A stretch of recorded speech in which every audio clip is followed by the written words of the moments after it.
Yes, good morning students. Today we will do exercise 4.2। आज जो है हम एक्सरसाइज 4.2 के बारे में करेंगे कि इसके अंदर क्या आता है। ठीक है, जो लास्ट एक्सरसाइज है उसके अंदर मैंने आपको क्या बताया था कि कोई भी जो रैशनल नंबर है उसकी कितनी फॉर्म्स होती हैं, आपको कैसे पता लगता है कि ये कौन सी फॉर्म का रैशनल नंबर है। फिर हमने देखा था कि कोई भी गिवन रैशनल नंबर था उसके इक्विवेलेंट आप दूसरा रैशनल नंबर आप कैसे फाइंड आउट कर सकते हैं और उनको आप असेंडिंग या डिसेंडिंग ऑर्डर के अंदर कैसे अरेंज कर सकते हैं। ये हम 4.1 एक्सरसाइज में और उसके इंट्रोडक्शन में 4 चैप्टर के इंट्रोडक्शन में मैं आपको बता चुकी हूँ। तो अब देखिए आपका जो नया कंसेप्ट है 4.2 एक्सरसाइज के अंदर वो क्या है, वो अब हम सीखेंगे। आपका देखिए फर्स्ट क्वेश्चन है, express -5/19 as a rational number whose numerator is -20। आपको क्या करना है, एक्सप्रेस करना है एक रैशनल नंबर को, जैसे जो आपको गिवन है -5/19 एक दूसरे रैशनल नंबर में जिसका जो आपको न्यूमरेटर गिवन है वो है -20 आपको गिवन है। ठीक है, तो वो देखिए आप कैसे लिखेंगे, उसके लिए कंसेप्ट आपको क्या सोचना है वो देखिए। आपको गिवन है -5/19। ठीक है, आपको ये रैशनल नंबर गिवन है और आपको एक दूसरा रैशनल नंबर बनाना है जिसका न्यूमरेटर आपको गिवन है -20 है और आपको डिनोमिनेटर जो है वो फाइंड आउट करना है। तो वो देखिए आप कैसे करेंगे। आपको सिंपली सोचना क्या है कि 5 की टेबल में 20 कहाँ पर आता है। ठीक है, 5 की टेबल में 20 कहाँ पर आता है, वो आता है 4 जहाँ पर। ठीक है, 5 4 से 20 होता है। तो आप क्या करेंगे, 19 को भी आप 4 से मल्टीप्लाई कर देंगे तो ये कितना आ जाएगा 76। ठीक है, तो कैसे करना है, आपको सोचना है कि 5 की टेबल में 20 कहाँ पर आता है, वो आता है 4 जा पर। तो आप क्या करेंगे, 19 को 4 से मल्टीप्लाई कर देंगे तो कितना आ जाएगा 76 आ जाएगा। ठीक है, अब इसको आप याद कैसे कर सकते हैं, ये आप है, ये आपका फ्रेंड है मान लो। ठीक है, ये आप है, ये आपका फ्रेंड है। अब आपका फ्रेंड बोलता है कि ये मतलब बेस्ट फ्रेंड नहीं है, जस्ट फ्रेंड है। तो वो ये बोलता है कि अगर तुझे मेरा बेस्ट फ्रेंड बनना है ना तो तेरे को मेरे बराबर नंबर लाने पड़ेंगे। तो वो क्या सोचता है कि कौन से सब्जेक्ट में मैं वीक हूँ। ठीक है, और वो फिर उसी सब्जेक्ट में मेहनत करता है। ठीक है, ये वो है, आपने एक सब्जेक्ट में मेहनत की और आपके इसके इक्वल आ गए तो दोनों में क्या हो जाएगी, दोस्ती हो जाएगी। ठीक है, तो ये इसका 4 टाइम्स पढ़ता था तो ये भी 4 टाइम्स पढ़ने लग गया तो ये क्या हो गया, दोनों आपस में दोस्त बन गए। ठीक है, तो ये कितना आएगा -20/76। That will be the answer. आपको जस्ट इसी के इक्वल एक रैशनल नंबर बनाना था, वो हमने बता दिया। आपको याद क्या करना है कि 20 जो है 5 की टेबल में कैसे आता है, तो आता है 4 जा पर। तो हमने क्या किया, 19 को 4 से मल्टीप्लाई कर दिया तो कितना आ जाएगा 76। ये बिल्कुल नहीं पढ़ता था। ठीक है, और ये इसका 4 टाइम्स पढ़ता था, या फिर आप ये सोच ले आधा घंटा पढ़ता है, ये उसका 4 टाइम्स पढ़ता है। तो इसने भी क्या किया, 4 टाइम्स पढ़ना शुरू कर दिया, दोनों इक्वल आ गए। ठीक है, अब देखिए नेक्स्ट, इसी का सेकंड पार्ट है जिसमें आपको -5/19 को एक दूसरे रैशनल नंबर की फॉर्म में आपको लिखना है जिसका जो डिनोमिनेटर है वो आपको कितना गिवन है -95। ठीक है, तो वो देखिए आप कैसे करेंगे। आपको फिर से सोचना है कि 19 की टेबल में 95 कहाँ पर आता है, तो आपको पता है कि 5 पर आता है। ठीक है, तो हमने क्या किया, न्यूमरेटर को 5 टाइम्स कर दिया मल्टीप्लाई, तो ये क्या आ गया 25 और फिर आपका जो आंसर है वो आ जाएगा। ठीक है, अब देखिए नेक्स्ट क्वेश्चन है थर्ड क्वेश्चन। सेकंड क्वेश्चन ऐसे ही आप सिमिलर ट्राई कर सकते हैं। थर्ड क्वेश्चन में देखिए आपका क्या है, express each of the following rational number in standard form. आपको इनको स्टैंडर्ड फॉर्म में कन्वर्ट करना है। स्टैंडर्ड फॉर्म क्या होती है कि जो रैशनल नंबर है वो P/Q फॉर्म का हो और उनके मतलब आपस में कोई भी ऐसे नंबर ना हो जो उन दोनों नंबर को काट सके, मतलब दोनों जो नंबर है वो एक ही टेबल में आ जाए। तो वो देखिए अगर वो आते हैं तो उसको हम कैंसिल आउट कर सकते हैं और स्टैंडर्ड फॉर्म में हम कन्वर्ट कर सकते हैं। वो देखिए आप कैसे करेंगे, जैसे कि आपका थर्ड का फर्स्ट पार्ट मैंने यहाँ बताया आपको -70/90 है, इसको हमें स्टैंडर्ड फॉर्म में कन्वर्ट करना है। ठीक है, तो मैंने क्या बोला आपको ऐसा नंबर सोचना है जिसकी टेबल में दोनों नंबर आते हों। तो आपको पता है कि 10 की टेबल में आते हैं दोनों, 70 भी आता है 90 भी आता है। हमने क्या किया, 10 की टेबल से काट दो या फिर 0 से आप 0 भी कैंसिल आउट कर सकते हैं डायरेक्ट। तो आपके पास कितना बच जाएगा -7/9। अब देखिए ऐसी कोई भी टेबल नहीं है जिसमें दोनों नंबर आते हैं, तो that will be your answer. Now come to the fourth part. Fourth part देखिए कैसे करना है आपको इन दोनों को कैंसिल आउट करना है। आपको ऐसा नंबर सोचना है जिसकी टेबल से दोनों नंबर डिवाइड होते हो या, ठीक है, तो वो देखिए यहाँ पर कौन सा नंबर आया, 3 आया मेरे पास। जो 3 जो है 252 को भी डिवाइड करता है और 1827 को भी ये डिवाइड करता है पूरा पूरा, रिमाइंडर आपका 0 हो जाता है। तो हमने क्या किया, इनको ऊपर नीचे कैंसिल आउट किया है।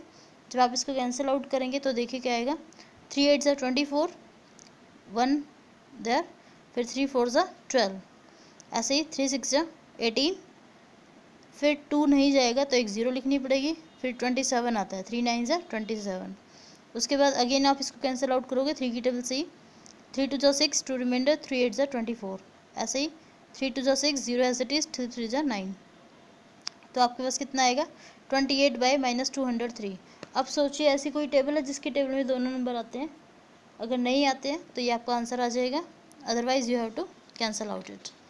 अगर आ रहा है कोई भी ऐसा नंबर जिससे दोनों जो नंबर है वो कैंसिल आउट हो रहे हैं तो आप कैंसिल आउट करेंगे, अगर नहीं हो रहा है तो आपका ये आंसर आ जाएगा। अब देखिए क्वेश्चन नंबर 5।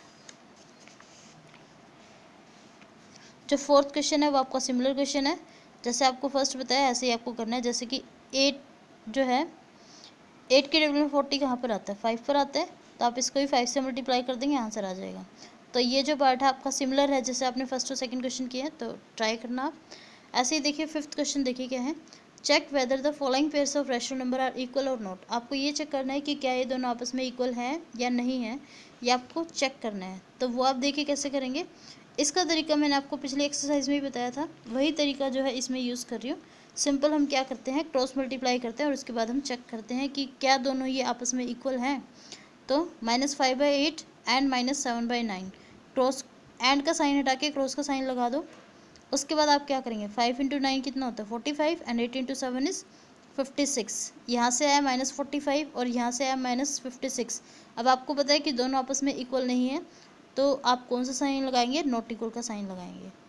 ठीक है, अब देखिए नेक्स्ट, इसी क्वेश्चन का 4th पार्ट आपको बता रही हूँ, -4/18 एंड -20/90।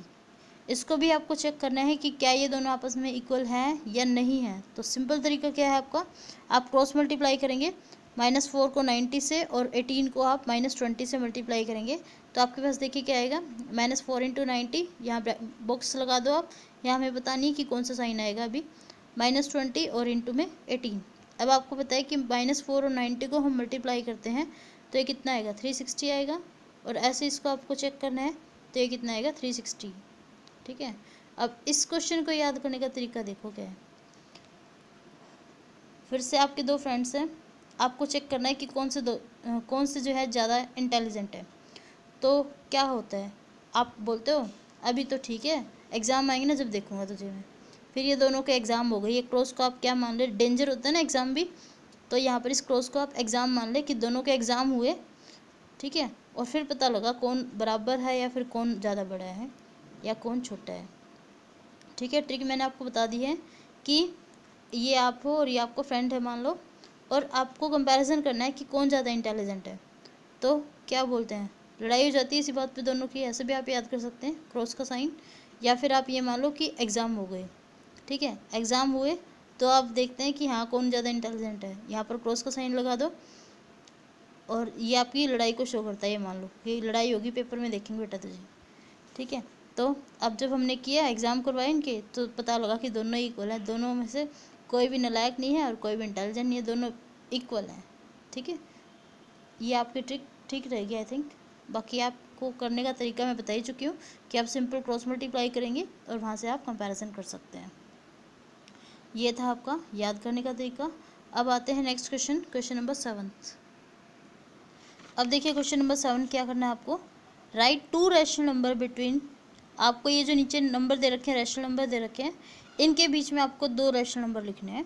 तो वो आप देखिए कैसे लिखेंगे, आपके पास है -3 एंड 2, ये आपको दे रखा फर्स्ट क्वेश्चन में, इसके बीच के आपको 2 रैशनल नंबर लिखने हैं। तो वो आपको सिंपल ही पता है कि -3 और 2 के बीच में, -3 है और 2 है, उसके बीच में आपके कौन कौन से रैशनल नंबर आते हैं, -2, -1, 0, 1 एक्सेट्रा। ये आपके जो है रैशनल नंबर आते हैं, जो आपको पता है। सिंपल तरीके से जस्ट हमने लिखा है, काउंटिंग लिख दी है कि अगर हम नंबर लाइन को भी देखते हैं तो वहाँ पर भी आपको आता है कि ये -3 या -2, -1, 0, 1 और ये 2। आपको -3 इससे और इसके बीच के लिखने थे, तो हमने बस जो मेन बाउंड्री पर ये आपको पता है ये मैंने लिखवा दिए हैं। वैसे इनके बीच में बहुत सारे होते हैं आपके रैशनल नंबर, कैसे आप फाइंड आउट कर सकते हो वो मैं आपको बताती हूँ। अब इसी के लिए मैं आपको नया तरीका समझाने के लिए फोर्थ पार्ट बता रही हूँ। फोर्थ पार्ट में देखिए आपको क्या करना है, -7 एंड -1/3 है, इसके बीच में आपको 2 रैशनल नंबर फाइंड आउट करने हैं। तो वो आप देखिए कैसे करेंगे। उसके लिए देखिए तरीका क्या होगा आपका, आप हमेशा एक चीज़ याद रखो, जब भी आपको रैशनल नंबर में कंपैरिजन करना है या फिर आपको उनके बीच के नंबर लिखने हैं या फिर आपको कुछ भी करना है, तो मोस्टली हम क्या करते हैं कि हम उसका जो डिनोमिनेटर है वो हम सेम करते हैं। जैसे कि आपको पता है कि दो बच्चों के अंदर कंपैरिजन हो रहा है, ठीक है, घर में कोई गेस्ट आ गया, उसके साथ बच्चे भी आए हैं, ठीक है, तो आपके पेरेंट्स क्या बोलते हैं कि तुझे तो कुछ आता ही नहीं है, वो बहुत इंटेलिजेंट है। तो आप क्या बोलते हो कि वो तो 9th क्लास में है, मैं 7th क्लास में हूँ, आप कैसे कंपैरिजन कर रहे हो, या फिर मैं 9th क्लास में हूँ, वो 3rd क्लास में, आप कैसे कंपैरिजन कर रहे हो, इस तरीके की बात होती है।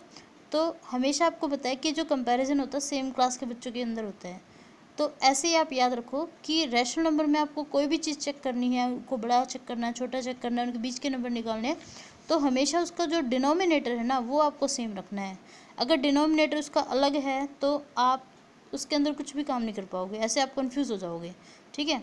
जैसे कि आपके पेरेंट्स जो है आपसे माई स्कूल सुन रहे हैं, आप मान लो 3rd क्लास में हो और आपका जो भाई है वो 9th क्लास में सुन रहा है, फिर कोई गेस्ट आया उसके साथ बच्चे आए वो 9th क्लास में है।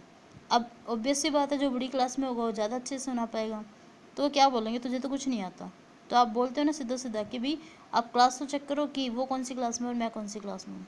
तो यहाँ भी आपको वही है, ये देखिए इसके डायरेक्ट हम बीच में रैशनल नंबर नहीं बता पाएंगे, कंफ्यूज हो जाएंगे। तो हम क्या करेंगे, इन दोनों का पहले एलसीएम लेंगे और उसके बाद डिनोमिनेटर सेम बनाएंगे हम, ठीक है। वहाँ तो आपके पास ऑप्शन नहीं होता कि फ्रेंड्स को ये तो नहीं है कि घर में जो गेस्ट है उसको पीट पीट के हम दूसरी क्लास में ले आए अपने साथ और फिर हम कंपैरिजन करें, लेकिन यहाँ पर आपके पास ऑप्शन है मैथ्स में कि हम डिनोमिनेटर को सेम करके हम इजीली कंपैरिजन कर सकते हैं, या फिर इनके बीच में जो है रैशनल नंबर हम फाइंड आउट करते हैं, ठीक है।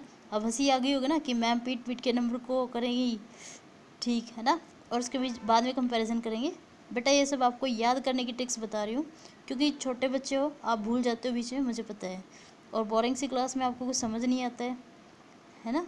तो बस ये आपको याद करने का तरीका मैं बताऊंगी हर एक वीडियो में, हर एक क्वेश्चन में आप कैसे याद कर सकते हो ताकि आप एग्ज़ाम टाइम पर ना भूलो, उसके लिए मैं आपको हिंट देती जा रही हूँ, ठीक है। तो अब ये देखिए 3 और 9 का जो है हमने एलसीएम लिया है, तो ये कितना आएगा, 3 1 3 एंड 3 3 9। फिर 3 की टेबल में आपको पता है फिर से कैंसिल आउट हो रहा है, तो एलसीएम दोनों का कितना है, 3 और 9 का है आपके पास 9, ठीक है। अब आपको क्या करना है, दोनों नंबर्स का जो डिनोमिनेटर है वो आपको 9 बनाना है, ठीक है। तो अब देखिए हमने कैसे किया, इसका तो ऑलरेडी 9 है, इसमें तो आपको कुछ करने की ज़रूरत ही नहीं है, इसका आपको 9 बनाना पड़ेगा। अब आपको फिर से सोचना है कि 3 की टेबल में 9 कहाँ पर आता है, तो आपका आता है 3 पर, तो हमने क्या किया, इसको 3 से मल्टीप्लाई 3 से डिवाइड कर दिया, ठीक है। तो ये आपके पास आ गया -3/9, ठीक है। अब आपके पेरेंट्स को क्या दिमाग में ऐसे सोच लो आप कि आपकी क्लास के 2 बच्चे हैं और उसमें कंपैरिजन कर रहे हैं, तो ये तो ठीक है, आप कर सकते हो इजीली, उसमें तो आप इजीली बता सकते हो ना कि कौन ज़्यादा इंटेलिजेंट कौन कम है, ठीक है। तो अब देखिए -7 और -9 के बीच में, सॉरी -7 एंड -3, डिनोमिनेटर तो सेम है, आपको न्यूमरेटर देखना है बस, इनके बीच में आपको 2 नंबर लिखने हैं, तो आप इजीली लिख सकते हैं 2 rational number between -7/9 and -1/3 is, क्या लिखोगे, इनके बीच की काउंटिंग लिख दो, -3 के बाद क्या आता है -6, सॉरी -7 से पहले क्या आता है -6, उससे पहले -5, आपको 2 ही लिखने थे तो मैंने यहाँ पर 2 ही शो किए हैं, ठीक है। अब जो आपका नेक्स्ट क्वेश्चन है ना उसमें आपको क्या फाइंड आउट करना है, right 5 rational number between this, आपको 5 रैशनल नंबर लिखने हैं इनके बीच में, ठीक है। तो ये जो पार्ट मैंने आपको बताया था इसमें भी बताया था कि 2 आप कैसे लिख सकते हैं। अब अगर इसी क्वेश्चन में आपको 5 फाइंड आउट करने होते हैं तो आप क्या करेंगे वो भी मैं आपको इसी में बता देती हूँ, ठीक है। तो वो देखिए आप कैसे करेंगे, यहाँ देखिए आपके पास जो नंबर थे वो क्या थे, -7/9 एंड -3/9। अब आप ये देखिए -7 और -3 के बीच में कितने नंबर आते हैं आपके अकॉर्डिंग, वो आएगा -6 -5 -4, बस 3 ही नंबर आए, लेकिन क्वेश्चन में हमसे कितने पूछे गए हैं, 5 पूछे गए हैं। तो ये तो गड़बड़ हो गई। तो आप क्या करेंगे, आप जो फर्स्ट नंबर है उसको भी आप 2 से मल्टीप्लाई कर देंगे, -7 जो 9 है, और जो सेकंड नंबर है -3/9 है, इसको भी आप 2 से मल्टीप्लाई कर देंगे। ठीक है, जब आप 2 से मल्टीप्लाई करेंगे इसको, तो वो देखिए आपके पास क्या आएगा, -7/9 इंटू 2/2, तो ये कितना आ जाएगा, 7 2 ज़ा 14, 9 2 ज़ा 18, ऐसे ही 3 2 ज़ा 6 एंड 9 2 ज़ा 18। इसको जब हम मल्टीप्लाई करेंगे तो आपके पास ये नंबर्स आ जाएंगे। अब देखिए -6 और -14 के बीच में बहुत सारे नंबर आते हैं, आपको कितने लिखने हैं, 5 लिखने हैं, तो आप लिख सकते हैं जैसे कि -13/18, -12/18, -11/18 and up to so on, last में आपका क्या है -6/18। अब देखिए ये नंबर आपको नहीं लेने हैं क्योंकि इनके तो आपको बीच में बताने थे, ये तो आपकी स्टेटमेंट थी, इनके बीच में आपको 5 लिखने हैं, तो मैंने यहाँ डैश डैश करके छोड़ दिया, आप पूरी काउंटिंग लिखोगे। ठीक है, अब देखिए इसी 8th क्वेश्चन का आपको थर्ड पार्ट और बता देती हूँ कि क्या करना है आपको। देखिए यहाँ पर जो रेशनल नंबर गिवन है आपके पास है -1/9 एंड 3/4, इसके बीच के आपके रेशनल नंबर लिखने हैं, तो वो आप देखिए कैसे लिखेंगे। बिल्कुल सेम प्रोसीजर है जैसे मैंने आपको ऊपर वाले क्वेश्चन में बताया है कि आप पहले डिनोमिनेटर को सेम करेंगे। ठीक है, मैंने क्या बोला था कि पीट पीट के नंबर्स को सेम करना है, ऐसे मान लो आप। और हमारे पास क्या तरीका है उसके लिए, हम एलसीएम ले सकते हैं। एलसीएम हमने ले लिया है। ठीक है, एलसीएम आपके पास कितना है, 36 आया है। ये मैं कंसेप्ट जो है लास्ट वीडियो में इससे पहले कई क्वेश्चंस में यूज़ कर चुकी हूँ, इसलिए मैं एक्सप्लेन यहाँ नहीं कर रही हूँ। ठीक है, आपको अगर समझना है तो इससे पहले जो वीडियो है उसमें आप चेक कर सकते हैं। अब देखिए इसका जो डिनोमिनेटर है वो हमें 36 बनाना है, तो 9 के टेबल में 36 कहाँ पर आता है, 4 पर आता है, तो 4 से मल्टीप्लाई, 4 से डिवाइड, 4 1 ज़ा 4 एंड 9 4 ज़ा 36। ऐसे 3/4 है, उसको 4 से 36 9 की टेबल में कहाँ पर आता है, 4 की टेबल में 9 पर आता है, तो आप 9 से मल्टीप्लाई, 9 से डिवाइड, तो ये आएगा 27/36। अब इनके बीच के आपको 5 रैशनल नंबर लिखने थे, आपको पता है कि बहुत सारे हैं, -4 और 27 के बीच में, तो आप लिख सकते हैं डायरेक्ट, इसमें आपको 2 से मल्टीप्लाई करने की ज़रूरत ही नहीं पड़ी, आप डायरेक्ट लिख सकते हैं। ठीक है, so that will be our answer and your exercise 4.2 completes now. If you have any doubt तो देन यू कैन आस्क। आपको अगर कोई भी डाउट है तो आप पूछ सकते हैं, आप मुझे मैसेज कर सकते हैं या फिर आप कमेंट करके ही बता सकते हैं। आपको अगर कोई भी प्रॉब्लम लगती है इसके अंदर तो आप मुझे कमेंट करके बता सकते हैं। और अगर आपको वीडियो अच्छी लगी हो तो लाइक करना ना भूलें और शेयर करना ना भूलें। Thank you.